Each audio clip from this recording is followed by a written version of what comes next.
the Z-Locked Challenge. The rules are simple. We're not allowed to turn by traditional means. Every single room is an entirely new puzzle to overcome. Can you beat The Legend of Zelda Ocarina of Time while Z-Locked?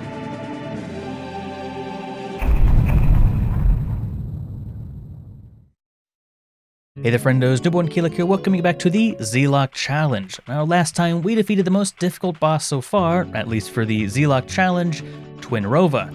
Of course, this means that we defeated one of the hardest bosses in the game while not allowed to push left or right, unless we are also pressing Z at the same time. With the Spirit Medallion obtained, we only have one challenge standing between us and Ganon's castle. That, of course, is the Shadow Temple. Shadow Temple, bear in mind, being home to probably the most difficult boss casually in Bongo Bongo, who at this point, don't have a plan for. Unlike many of the other temples, we can simply go to Kakariko Village, watch Sheik be thrown around like a rag doll, and gain access to the Shadow Temple. Playing the Nocturne of Shadow and using Din's Fire to gain entrance, we can use a ledge turn to cross the first gap. Again, this will be our main method of traversing the game, so I'll explain it one last time just in case this is your first episode. But you're going to be confused still, you really should go watch the other parts. We explain the mechanics kind of as we go, so start at part 1, trust me. But TLDR, from a hanging animation, we can choose to face towards or away from the ledge depending on when we decide to press Z. One quick ledge turn to face towards the door, leading to the second dead hand fight, which again is fairly simple as long as you're careful not to turn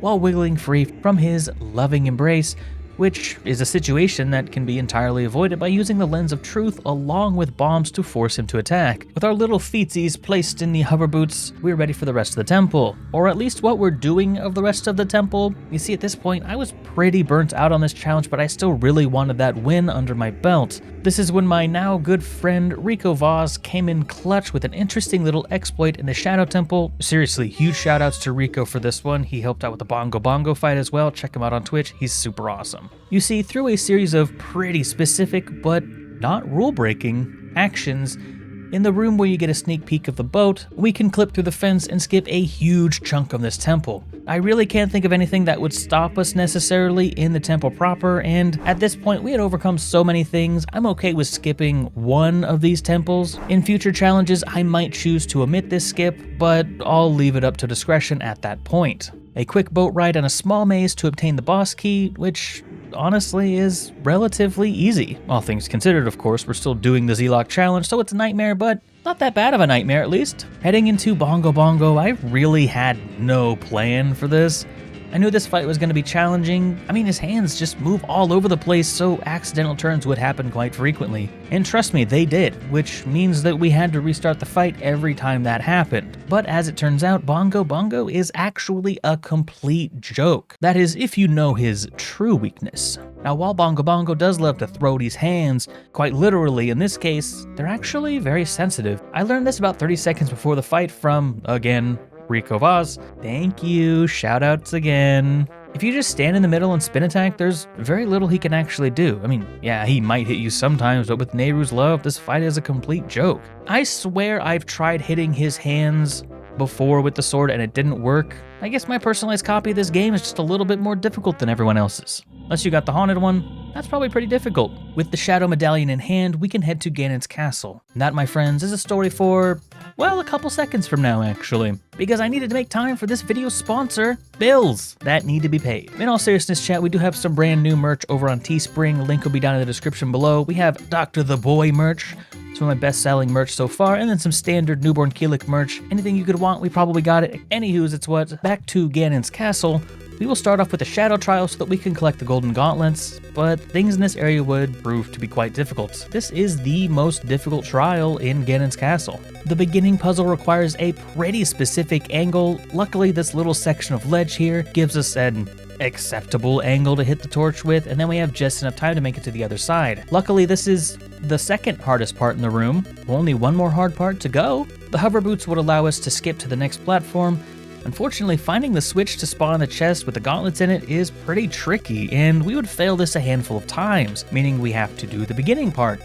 yet again. However, after many attempts, we got the strength upgrade and could navigate the rest of the Shadow Trial, which took about 20 minutes on its own. A quick break to grab the defense upgrade, and we can now move on to the Trial of Fire. There isn't really anything to talk about here, it's just a challenging room under these restrictions.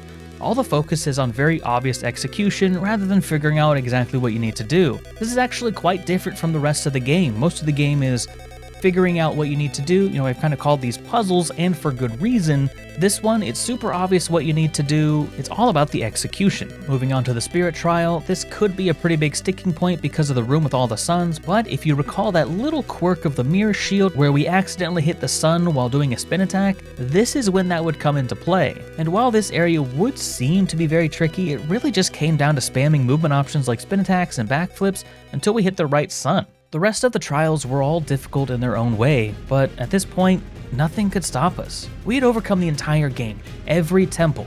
Well, except the Shadow Temple. We had overcome so many challenges, even some that seemed impossible. The rest of Ganon's castle was challenging, but room by room, we would defeat the trials, scale the massive castle, until we were face to face with the great king of evil, Ganondorf. Now you might be thinking, Newbornkilik, this fight should be relatively vanilla. I mean, Navi can't help you anyway, so that's your main hassle taken off the table. Navi actually can help in this fight, at the worst possible times. This on top of a little bit of nerves that would start to set in, and I would start to forget mechanics. Granted, Ganondorf, the king of evil, probably had a little bit to do there. We were at the end of our challenge, but I'd also gotten one of the largest raids I had ever had over on Twitch. I was experiencing viewers that I had never experienced at that point. I was a little nervous. The bad part about this is, if the fight goes on for too long, it gets significantly harder. And while standing in the middle of the breakable blocks and taking the easy angles would work in the beginning, this strategy would quickly lose value as the blocks dropped. Some block combinations would make it pretty much impossible to fire back a light arrow and get over to him in time. Not to mention, every time we messed up and fell down, or stayed on the middle platform for a little bit too long, he would likely slam the floor and drop even more blocks. What makes this even worse is that you have to deal with this awful look spring that happens when you Z-lock and try to aim with an item. I expressed how much I dislike this mechanic on stream. Pretty much, if you don't know what look spring is, if you aim at a point and you don't hold that angle, it'll shoot back down to the middle. It makes aiming anything super difficult. Eventually, most of the blocks were gone, and we'd figure out a consistent strategy while using the corner platforms. And all that was left was execution. We'd already used all of the pots on the bottom floor, and we'd already used our fairy. We had just enough magic for one more light arrow. He was pretty weak. We just needed one more hit, and we would win for sure. It was time to end this.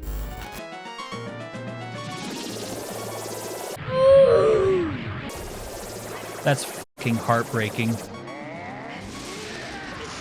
That's actually heartbreaking, chat. I cannot believe it.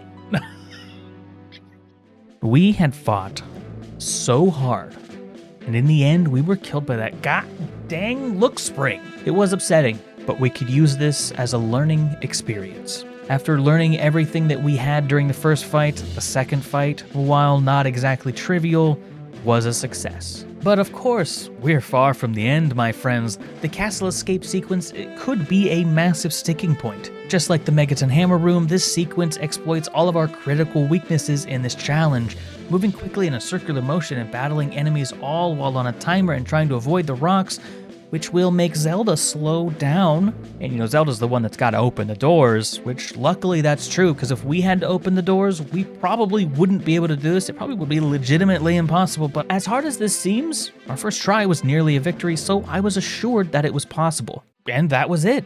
Ganondorf defeated. I gave Zelda a friendly punch on the collarbone for thinking that a falling boulder could hurt a man such as myself, which is pretty much what cost us the first tower escape sequence.